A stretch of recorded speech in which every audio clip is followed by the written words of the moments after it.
I look at my beautifully carved olive wood creche, I can't help but think of my grandmother, also known as Besta, and Ruth Hansen. It's the kind of thing that she brought back from one of her 21 trips to the Holy Land. Well, 10, 20, 21. She went there 20 times? 20 that she led to the Holy Land. The first one, 21, was the one she went on. 21 times. And when I think of the nativity scene, I always think of Besta and how she always insisted we recreate the nativity story on Christmas Eve.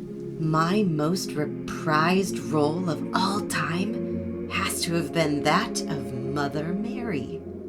How I got the role almost every year for 5 years is beyond me. But it could have been worse. I could have been like Pam, who always seemed to be doomed to play the donkey. Dad was quite good at the evil King Herod. But you see, these plays happened every Christmas Eve because Grandma insisted on it. You see, she was the Queen of Christmas. The Queen of Christmas. Red was her favorite color, and Joy to the World was her favorite hymn. All of Besta's best Norwegian sweets came out in full display. Ready? Okay, here we go. And there was a trinket under the tree for every child and grandchild from one of her travel destinations abroad.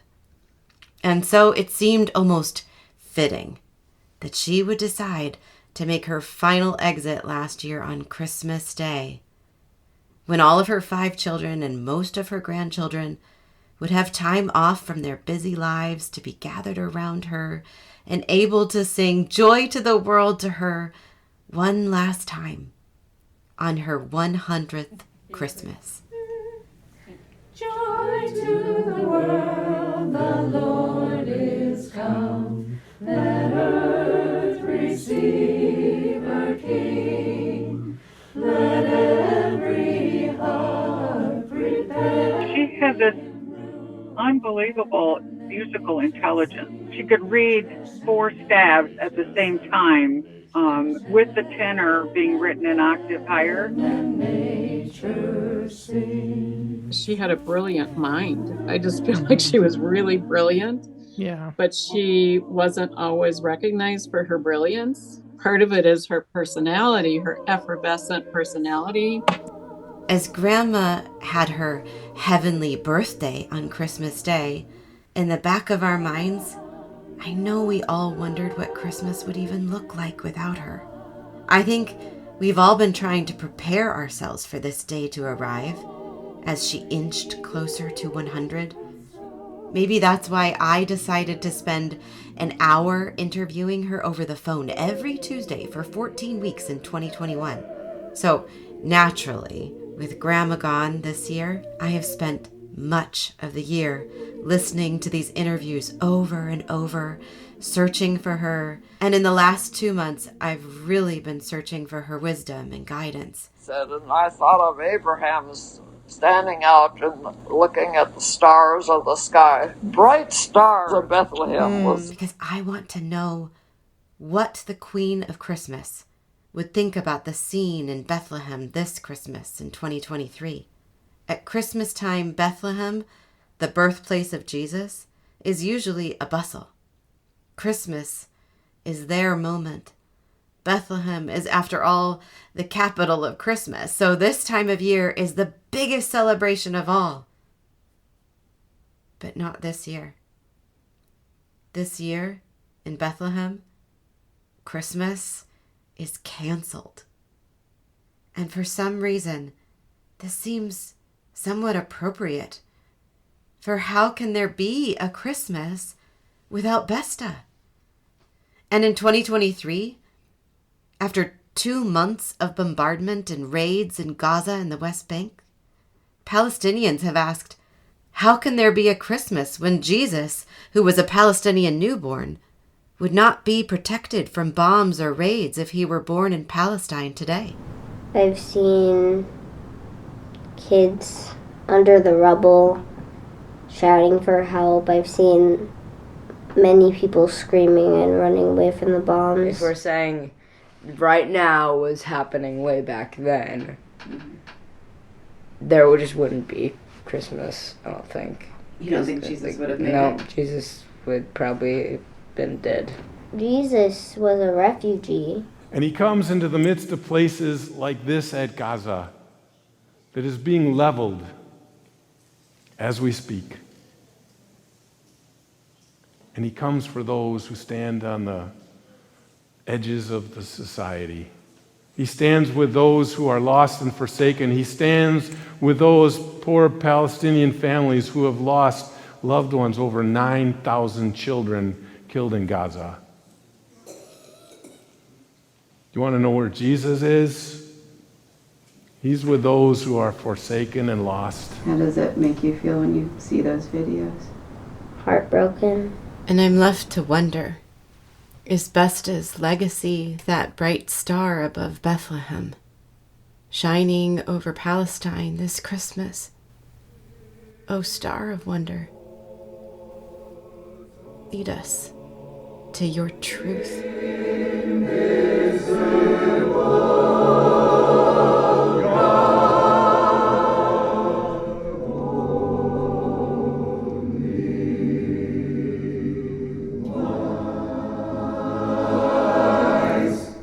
I met Besta late, shortly before I married her granddaughter. It was at Christmas, Besta's 99th Christmas. Somehow, we ended up sharing a very humorous moment, just the two of us, in the kitchen of her youngest daughter, Mary Kay. Can you see underneath? It's not very dark yet. It has some dark spots. We want a movie of this now. We're rolling. We're rolling. I don't know if anybody else knows that. It was evident from the second I met her that wherever she went, she exuded ripples of greatness and love. Her effervescent personality, Yeah. kind of masked her intelligence. She was so willing to laugh at herself that she sort of gave that impression. And yet she was like, her memory was incredible. And she could read so fast. She would get through a book in a day. You know, she did the speed reader. reading. As a former professor who was taking that class from her, was just in total amazement that she had sat there listening to Mom for an hour, recounting 2,000 years of world history, giving names of people, names of places, dates, all without notes. The history that she could recite was totally amazing, fantastic. Erling used to tease me because of all of the slides I took first time. He said, nobody's going to want to see all your slides of old places. I was like that. Well, I've used them a lot in teaching archaeology because showing how you really look for things. So it's introduced me to so much new stuff that I would never have seen or thought about. I guess that's kind of the main thrust. At one point, when we were on the bus, and she said to the guide, I know the Jesus boat is over here somewhere. Is it possible that we could go and see that? And he looked at her with big eyes and said, how did you know about that? No one knows about that. No one takes their tours there. But he said, you're right, it is right here. And it was right near the Sea of Galilee. They had put this boat, fishing boat, that they had just pulled out of the water recently that was dated from the time of Christ. So that's why they called it the Jesus boat. But it was in a huge tank of water that was preserving it. That's just one example, or a couple examples about how she led her tours. Mom was doing a lot more of her travel and preparing for those trips, and she really, really made them study trips, as you all know, where you learn so much. She never had trouble filling up her tours. That always happened, because they knew they were going to not only get a taste of what the culture is like, but they were going to potentially meet people there. and they were going to get history from her before they went and after they got back. We just watched one class, and I felt like Mom looked like but she was like a little kid. She had so much energy. She practically danced around the room while she's spouting all this history and everything, and she was so excited about it. It was just contagious. The learning was because of the way she taught. It all started in 1967. The women of the church at Mount Hope gave Erling and me this big gift of a trip to the Holy Land. It wasn't that common to travel overseas in those days. And for the church to pay for that experience alone was a big deal. Both Mom and Dad were always interested in learning new things and interested in learning about other cultures. And we were all set to go. And a week before we were to leave, the 6-Day War broke out in Israel. So it was postponed. I think she, like almost anyone in America, was pretty clueless before they went over there the first time. And it was kind of serendipitous that they had met this Palestinian family in Milwaukee before they went. When we left America to go the first time, in 51 years ago, or 52 I guess now, my sympathy was with the Israelis. We came with a letter of introduction to a Palestinian family because a family from our church at Mount Hope, their children went to a school which was near a little candy shop. They came to the house after the little 6-year-old boy met someone in their church at their candy store. And she heard these kids speaking another language, and she asked them, well, what's that? Oh, we're from Jerusalem, and that's Arab. Oh, she said, our pastor and his wife are going over there. And they went home and told their parents that, and his dad called us and asked if he could meet us. Yeah. And so his city of Ramallah and all were under occupation, and he wasn't allowed back home. As soon as we got to Jerusalem in our hotel, I called the Kuris, and they said, oh, we'll come over and get you. And, we were welcomed like we had been close family for years. And that's true. If you go into a Palestinian home, even if they don't know you, you're a friend. So I felt this surge of energy in me when we were walking towards the protest, and I could hear them. I felt like I wanted to just throw myself at these people because I was so fired up to be with them. And I was so needing that energy. And then we got there, and I remember having this flood of oh my God, because I'm seeing people,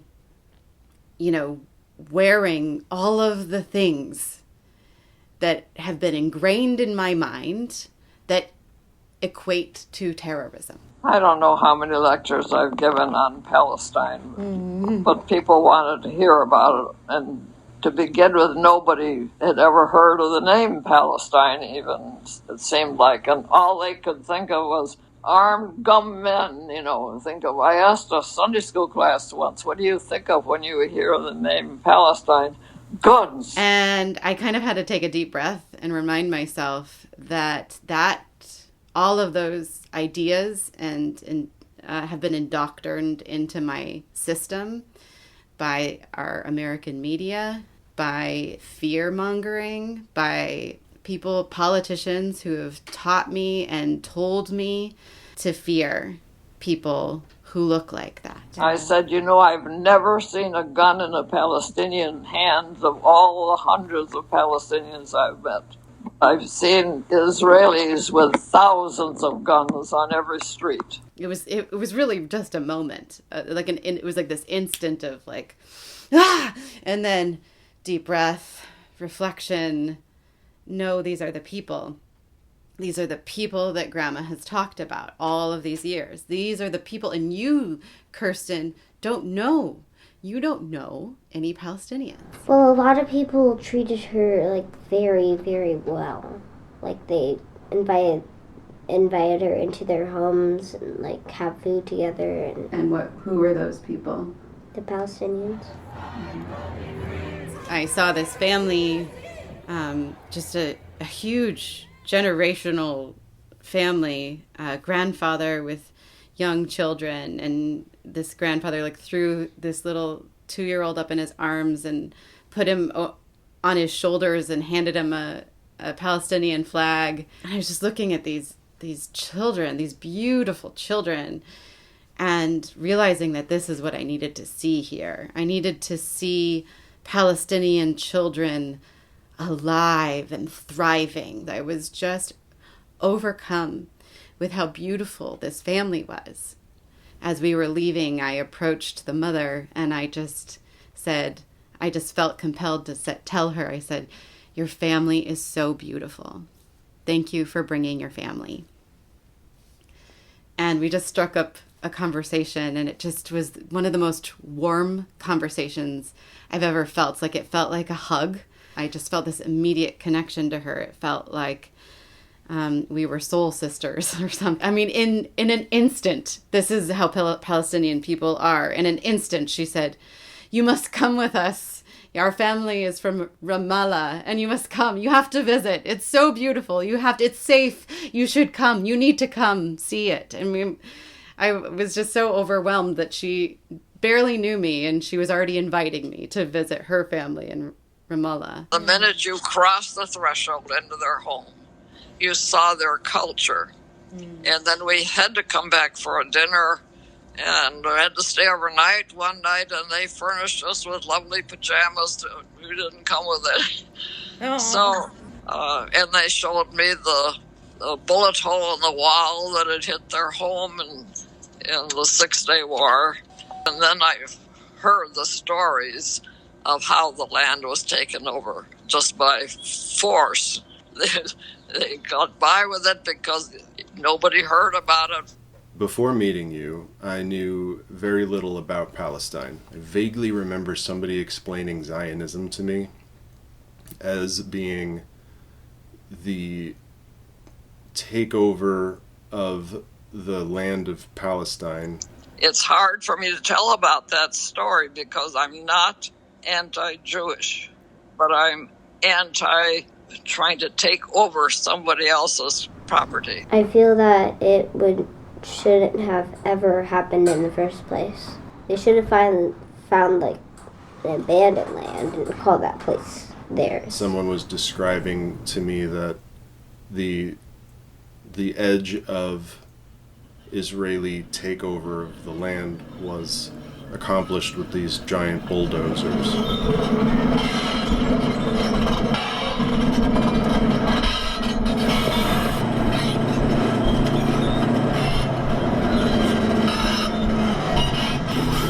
I want you to just imagine that. Imagine in this house that we bought a year ago, someone just, while we're out for dinner, someone just breaks in and is sitting at the dining room table with a machine gun when we get home and says, "Oh, sorry, this is my house now. Leave, or I'll shoot you." So, for example, if we lived in this house and then someone suddenly came and just took the house, like, just walked in and said, "This is our house, now get out." They weren't supposed to have all that land, but they grabbed it. Ruth was a passionate advocate for the rights of the Palestinian people. Her personal relationships, built over years, over decades of face-to-face interaction and genuine friendship, gave her direct information and perspective that we, the rest of us, don't always get to see. She announced to everybody, we were at a hotel setting and we were eating, how many of you would like to go see a shop with olive woods from a friend of mine? And it became clear that she didn't really know where Omar's shop was. She thought she knew. So we started off, and then we would veer to the left, and then pretty soon we'd cross the street and go back. And then we'd veer this way, and then pretty soon no, maybe it's this way. And after about a half hour, we got to a corner, and she was trying to decide which direction we should go when from across the street, "Woof! Woof! Omar! Omar!" And they married up. And so the whole group got to go into his shop. And I always paid attention to people. So I loved talking to the shopkeepers, and they loved talking to tourists. And so many just breeze by them, buy the cheapest article and run on. Then the word would get around. I got up to Nazareth once, and one of the shopkeepers there said, "Oh, I heard you were in town." Wondering when you would come. She was a self-assured woman, comfortable in her own skin, who didn't take crap from anyone. Not even the Israeli Defense Force. Tim remembers being with her on a bus tour of the Holy Land, one of many that she was leading. And at a checkpoint, the bus was boarded by Israeli soldiers, with their AK-47s in their soldier clothes and all that, going down the bus center aisle, checking out each person on the tour, row by row. Total intimidation tactics. Worked on Tim. He was scared, but not Ruth. She was fierce. She stood up, confronted the soldiers, and said, "That's enough now. Time for you to leave. Off the bus."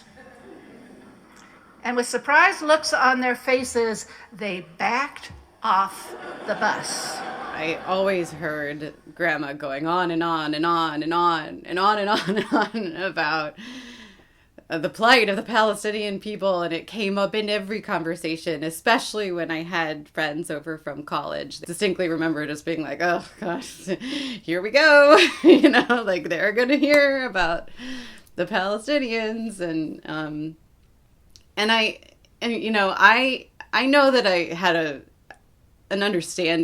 vague understanding of what she was always going on and on about, because I'd seen pictures and images and, slides from her journeys, and both of my parents had been.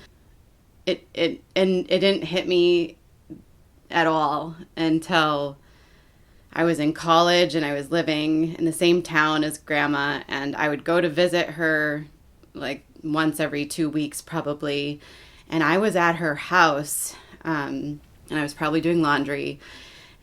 And I remember my grandma coming out of her bedroom with just this anguished look on her face and telling me that someone my age who was from America, who was standing in front of a Palestinian home in Rafah, Gaza, was killed by an Israeli tank. They just ran her over. That shocked me, and I couldn't shake the image, the idea of being crushed to death by a bulldozer for defending a home. How brave this young woman must have been, and how terrified she must have been. Like, it was the window that opened up for me, that allowed me to finally hear all the things that Besta, my grandma, had always been talking to me about. 7 years later, I think it was, that I decided to do a play that had been written about this woman whose name was Rachel Corrie. When I was in graduate school for acting, for some reason, all the girls in my class really got cheated out of getting any good roles. And so it was like this moment of like, I didn't get the parts I wanted, but I'm going to do the thing that made me want to get involved in theater to begin with. Put something out there that people may not know about. And so I asked myself, what is something that people don't know about? And my mind immediately went to my grandma. And I wanted to make her proud. And then I remembered that I had heard that there was a one-woman play about Rachel Corrie, adapted by Alan Rickman. You know Alan Rickman, like Snape. I had also heard that her parents had just published a book of all of her writing. So I ordered that. I ordered the book or the play, My Name is Rachel Corrie.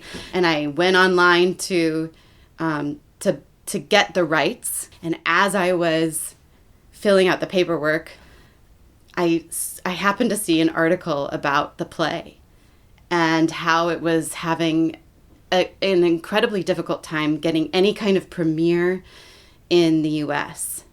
People coming in, sweeping in right before it opened, get the show canceled.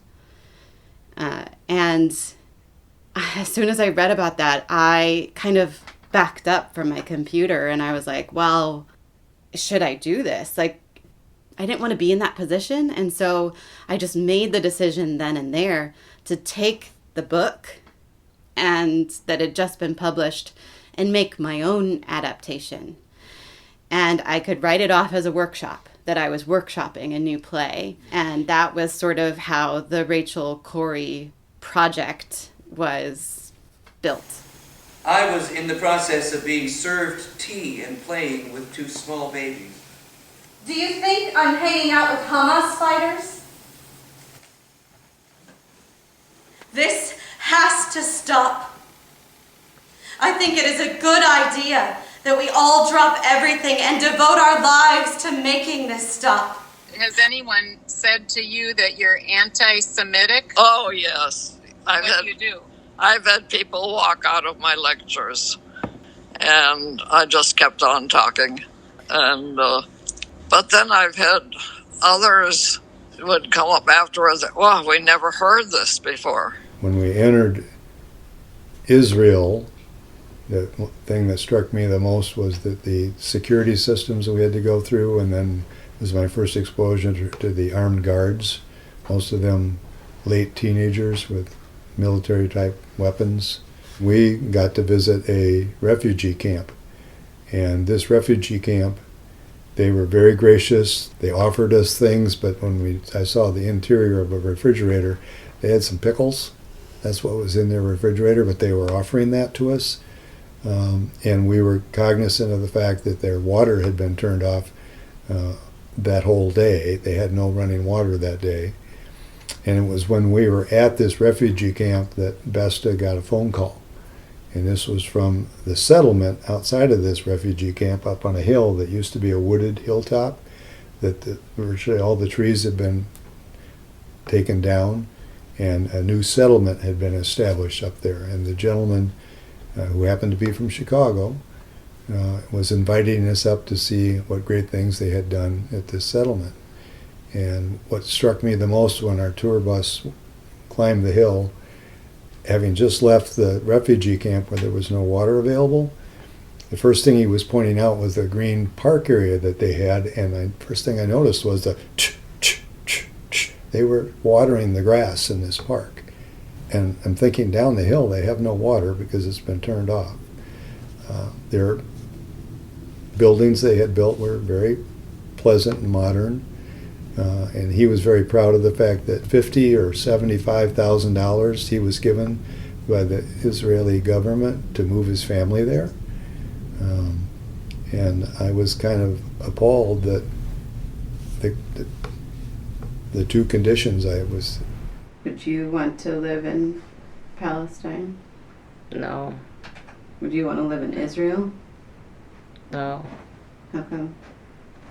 How come? Israel? Yeah. Have you seen the difference of what it looks like to live in Israel and live in Palestine? What does that look like? I mean, Israel just looks like a normal place. And then Palestine, like, looks like wreckage and stuff. But, like, I still wouldn't want to live in Israel because, I mean, the aura of the place is just unsettling. Well, what caused my views to shift is an interesting question. I wouldn't say that my views shifted so much because I didn't really have views before. In some ways, that made it really easy for me to see what was what. When I watched the video of your performance of the Rachel Corrie Project, things became vivid in my imagination. There was one particular description that Rachel/you, that Rachel gives in the text, Stars of David spray painted on people's doors, marking them for harassment, destruction, or what they call sterilizing the street. And Rachel, she says, I've never seen that symbol used in that way. Blue Stars of David are spray painted on doors in the Arab section of the old city. I have never seen that symbol used in quite that way before. I unfortunately did have quite a few conversations with some people I love very much, trying to persuade me not to do the play.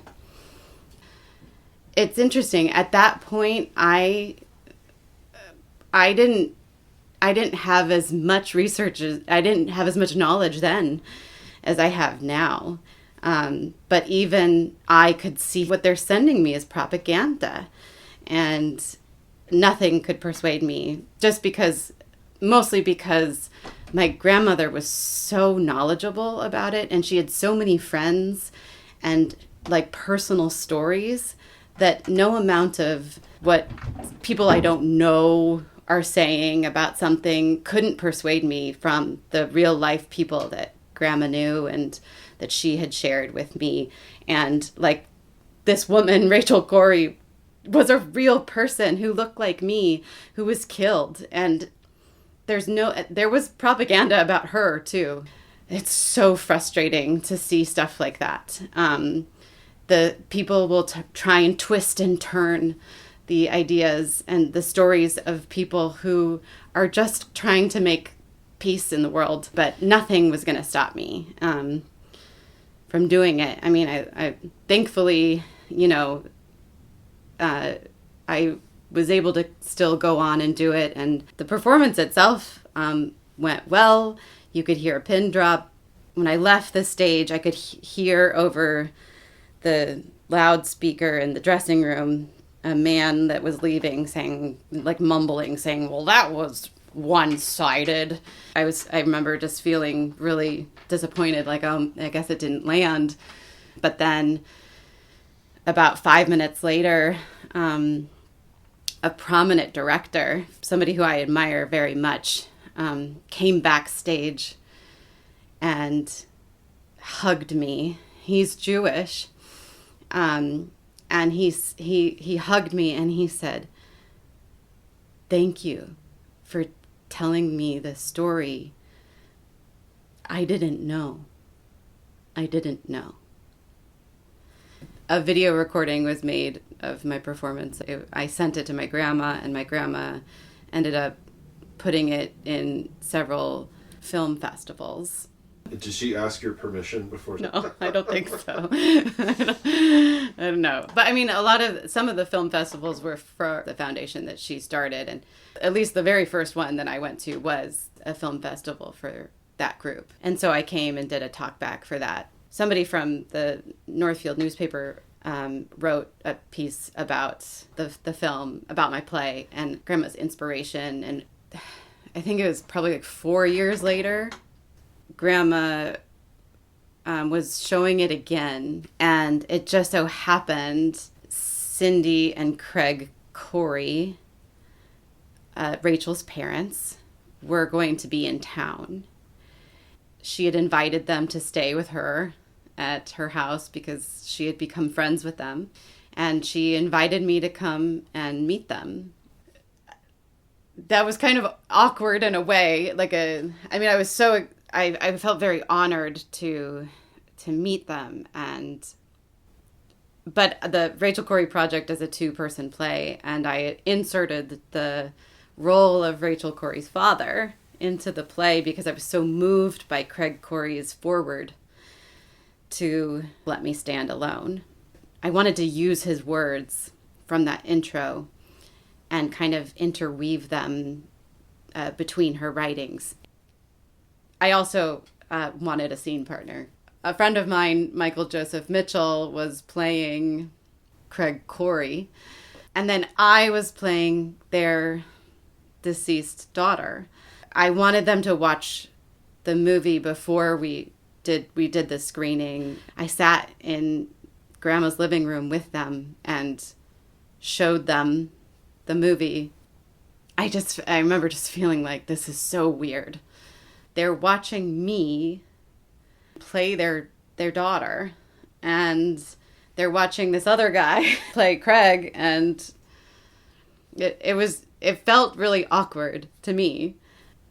And we didn't have time to really talk about it. It wasn't until the next day that I had a meeting with them. Like, we had coffee in the morning, and they said, you know, you really got to show Rachel in her fullness, and you have our blessing. That really meant something to me. It made me feel I'd done something worthy of Rachel.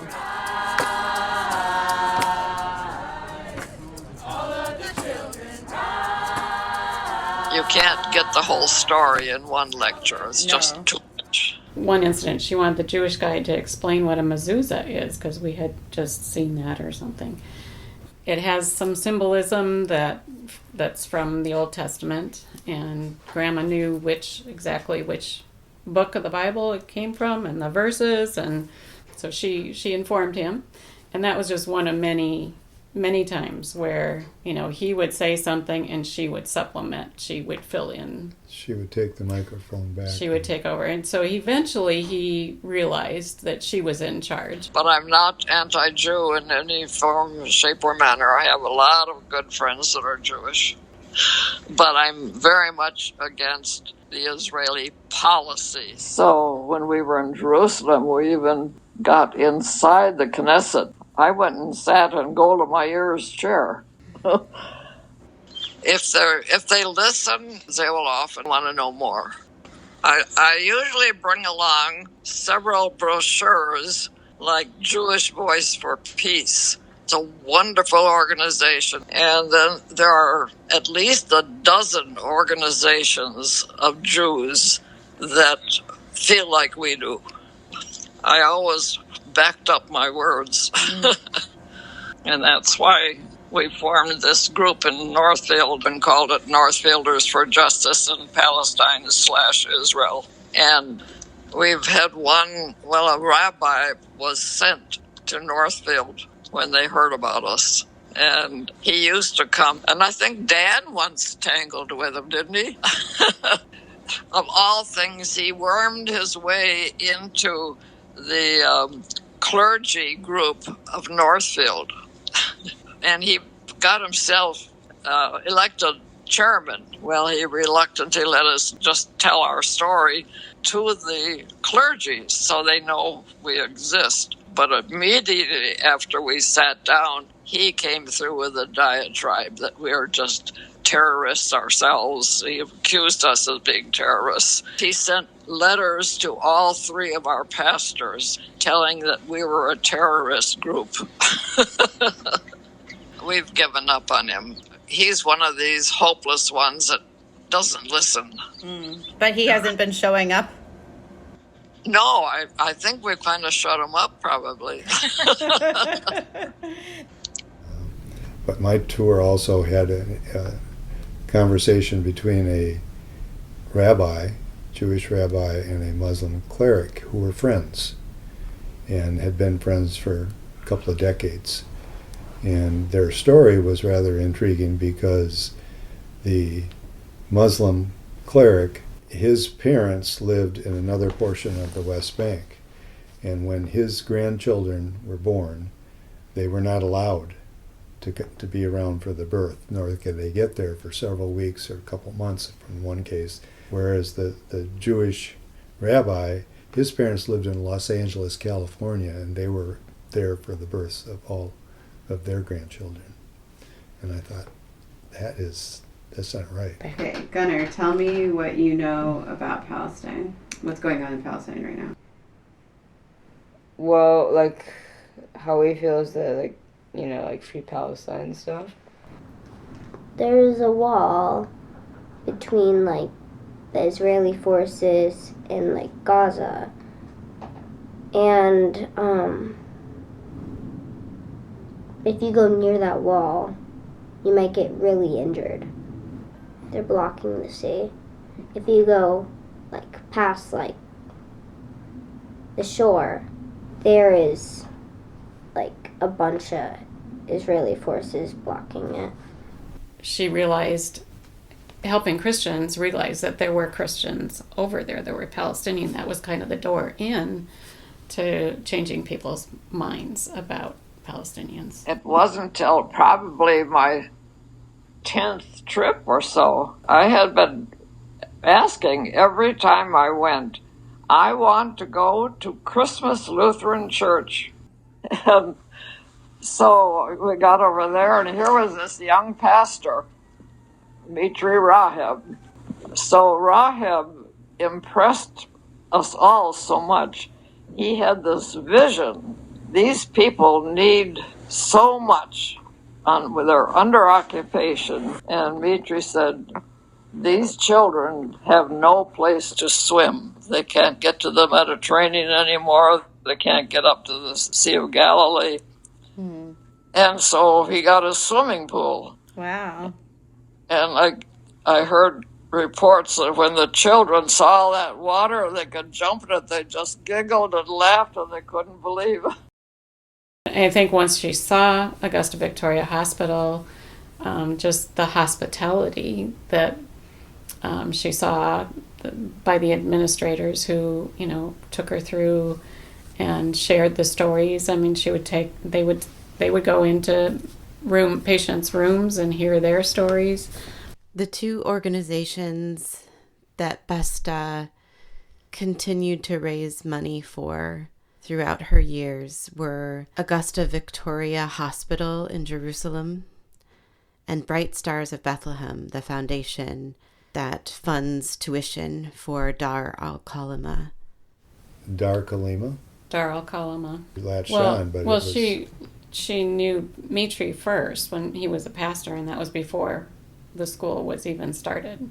He said they need a public school that has modern type of building and a modern type of teaching.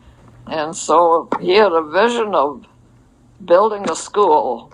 He went to see Arafat, who was the leader at the time. Right. Our Arafat said, you can have that piece of property for it if you can have a school built by September. And this was in the spring. Wow. Well, he had a kindergarten, first and second grade, going by September. Wow. And now he has a college of arts and culture. And it's just amazing. When he came to Denver, he was talking about his inspiration for this school, which happened when during the siege of Bethlehem. He talked about how his daughter and his wife went out to get some food. They were out of food, and they were targeted and shot at. And when they came home, his 6-year-old daughter became mute. She was so traumatized. And what finally brought her out of it was drawing, being provided, paper and drawing materials, and then she started drawing, acting out what had happened on paper. And so he realized that traumatized children can experience some healing through art. And so that was his inspiration for creating a school of the arts. Got to be a part of a Zoom right after October 7th, where Mitri at the end said, what can we do in answer to the question, what can we do? First of all, he said, pray for us. Second, speak to your Congress and plead with them for ceasefire. Third, I think there were 4, but one of them was educate yourself. Start to learn about what the Palestinians have been going through since 1947. Mm-hmm. Educate yourself. How do people educate themselves? They research things that they can look at, things that journalists post. The journalist heroes, the people that we tune in to, follow, check up on, they start to feel like family. They give us their eyes. They really do give us their eyes on what's happening in the moment. You fear for their safety and sleeping and just like woke up by the sound of explosions. You're just call it a one-way friendship, but the level of intimacy that these people are offering us in engaging with their lives and the moment on which they're reporting is like nothing that the world has ever had before. I think the 4th thing is tell our story. Tell our story. Tell our story. Thank you. Yes. Yes. Tell our story. Very definitely, that was how we Share ended the it. story. Yeah. Some of the stories that have been most moving, one that stands out for me and for anybody else who has seen it, heard it, followed it, is the story of Reem and her grandfather Khaled. If you haven't seen it, you have to. This grandfather with a long beard and a head wrap is cradling his toddler granddaughter, Reem, and asking her, "Where did you fly away to? She was the soul of my soul." And the entire time he is smiling, as with so many partings that we've seen, parents saying goodbye to children, medical workers coaching children through saying goodbye to their parents,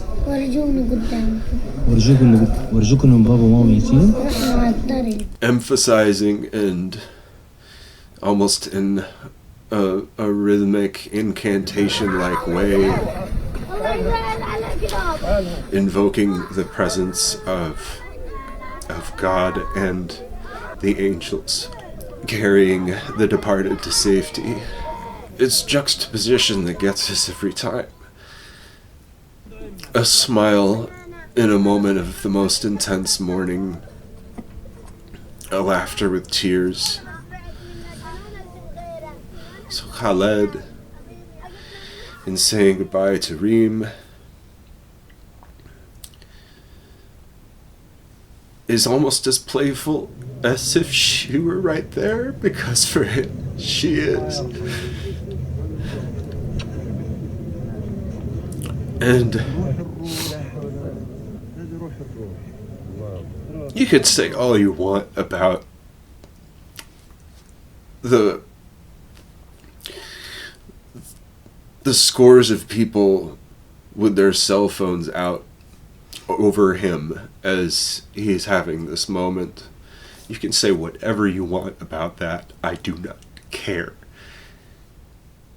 What would you do if that story was not reaching the rest of the world?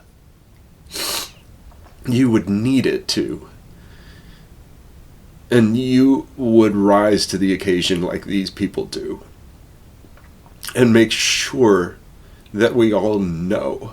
Tell me what your sign at the protest says. Well, what I wrote at the front was Free, Free Palestine. And what I wrote at the back was, Dear America, would you care if they looked like me?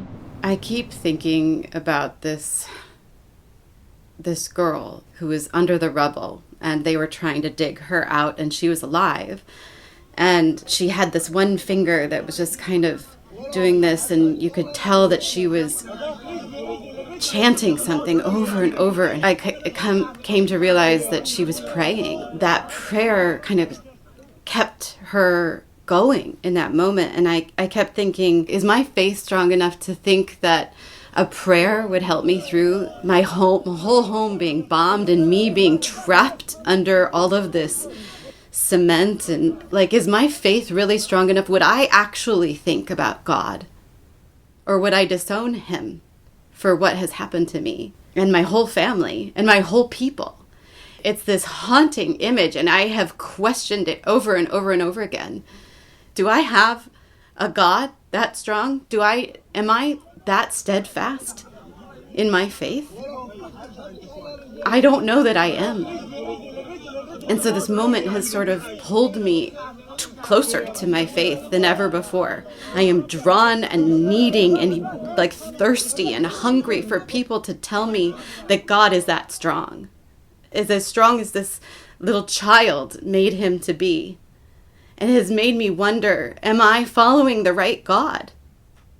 And I don't know. And they interviewed her later, and she lost her whole family. She was 13. She was the same age as my oldest child. And I can't imagine that my son has faith that strong. And I feel responsible for finding some kind of path to know that he and I and anyone else can feel as held and as safe as this child did by her prayer to her God. We all need that in this moment. We all need something like that to hold on to. Gaza today has become the moral compass of the world. Gaza was hell before October 7th, and the world was silent. Should we be surprised at their silence now? If you are not appalled by what is happening in Gaza, if you are not shaken to your core, there is something wrong with your humanity.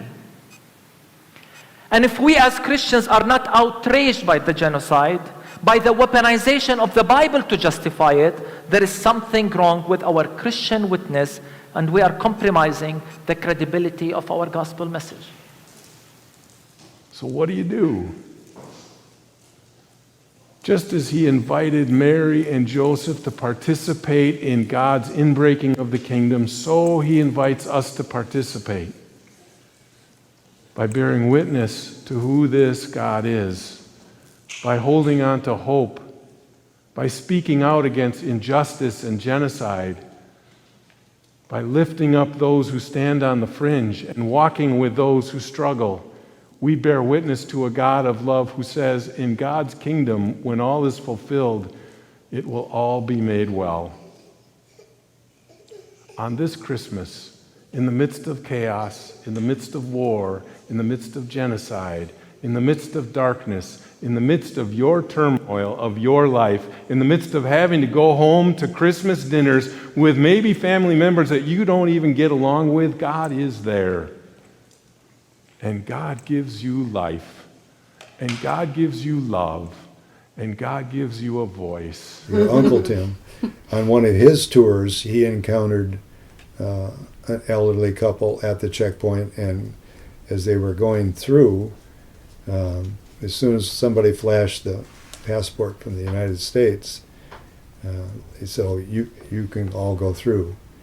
And Tim looked at the young guard and said, no, we'll wait till they can get through. The guard kind of, and I'm sure looked at the other guard that was there, and it was almost immediately, they didn't want all these Americans to have to sit there and clutter up and so they told that couple they could leave. And that when Tim's group got through, one of them went up to him and thanked him. While we prepare for Christmas, we are reminded by our Palestinian poet Mahmoud Darwish to think of others, and especially today to think of Gaza. He wrote, "As you prepare your breakfast, think of others. Do not forget the pigeons food.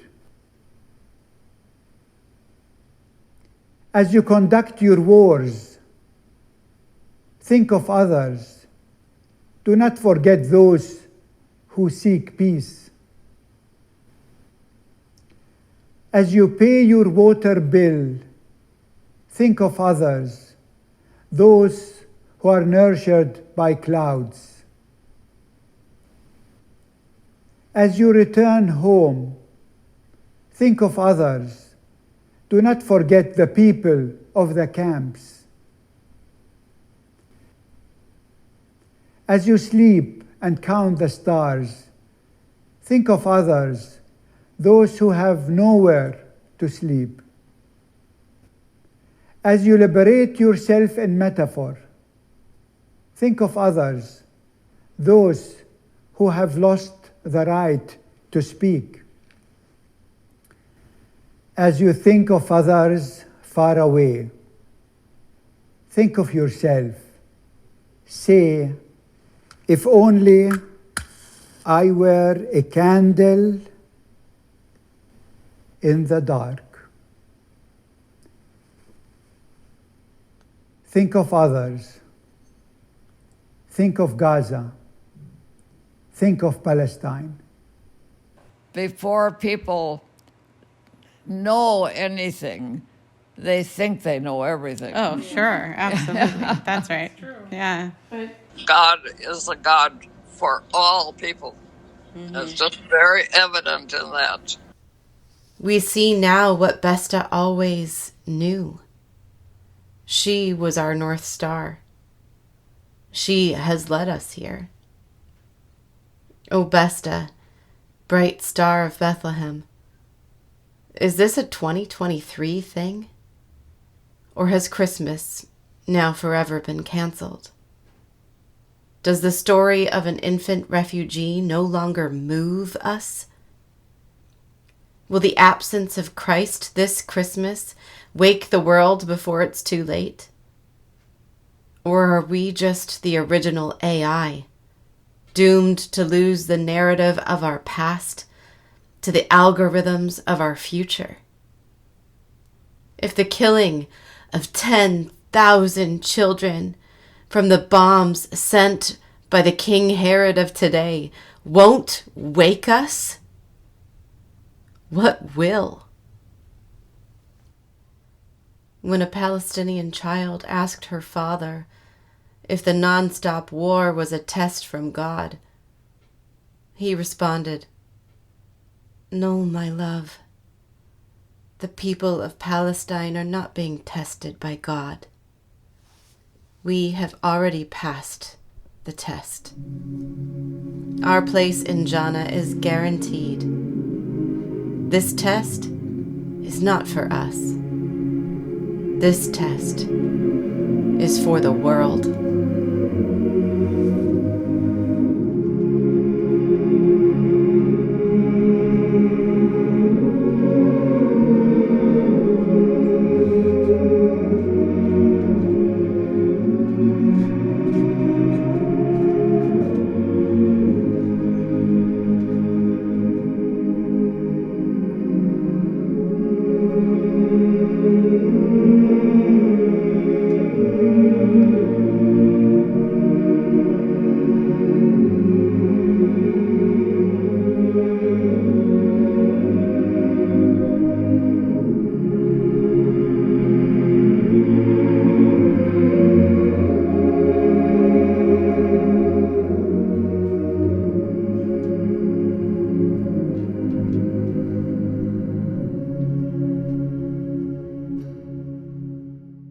You need to support Palestine, otherwise it might move on to you.